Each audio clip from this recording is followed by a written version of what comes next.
Allora, cambiamo questa gomma con un piccolo trucchetto per evitare di pizzicare.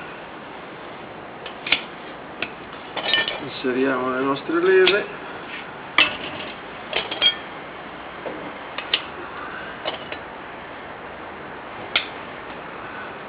poi ci mettiamo dei pezzettini di plastica per non rovinare il cerchio,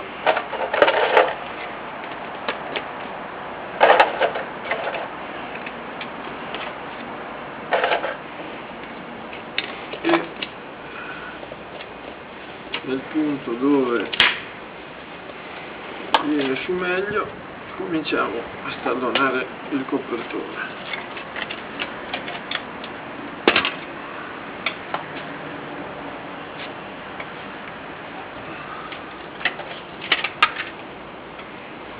Allora lo stalloniamo qui. Siamo qui. Questo lo mettiamo qua. E procediamo.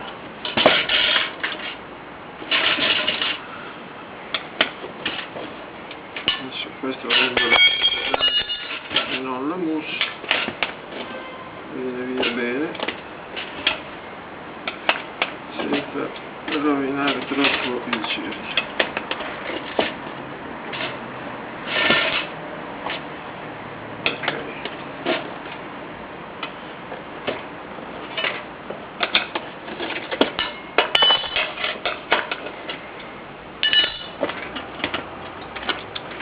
Ora togliamo la nostra camera d'aria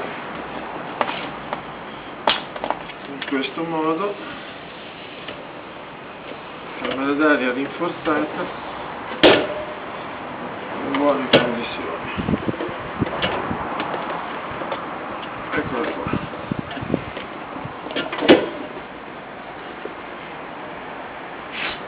Poi la ungiamo in modo tale che quando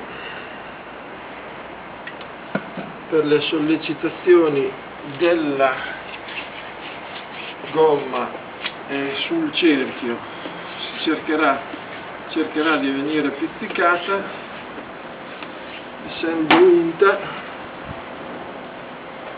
è molto più difficile pizzicarla. La prepariamo in modo tale che dopo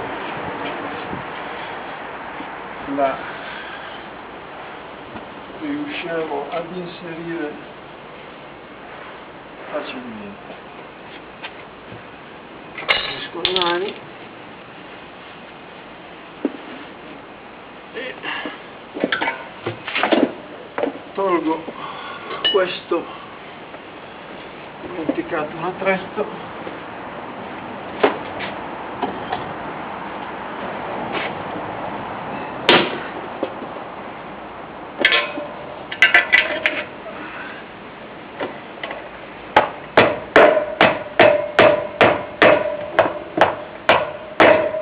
è molto freddo qui, i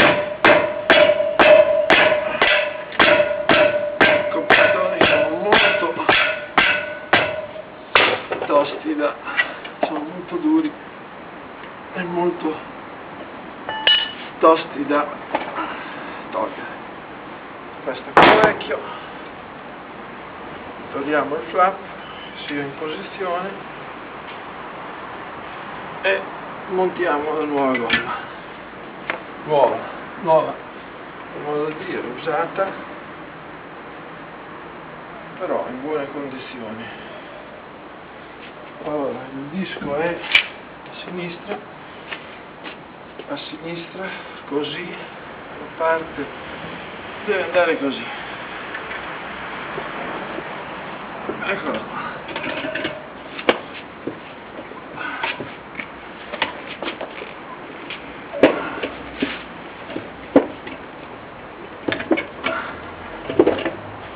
Ok, adesso possiamo inserire la nostra camera d'aria abbastanza unta.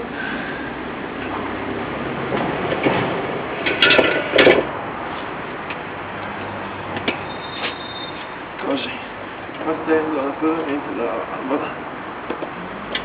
Eccola qua. La inseriamo addirittura.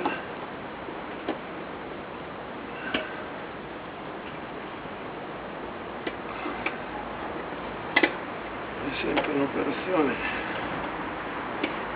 di inserire la valvola abbastanza antipatica.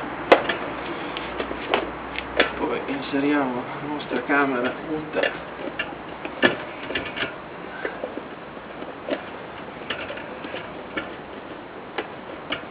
nel cerchio e nella gomma.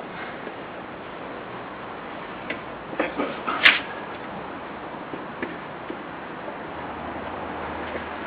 Ok, mo mettiamo la dritta, così si procede a ritallonare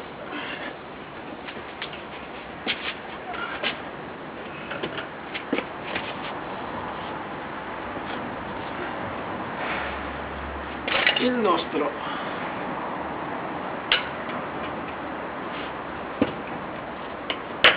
copertone.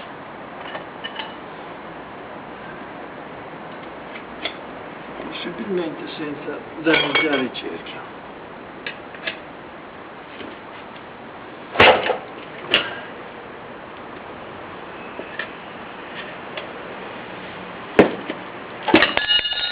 Ecco fatto.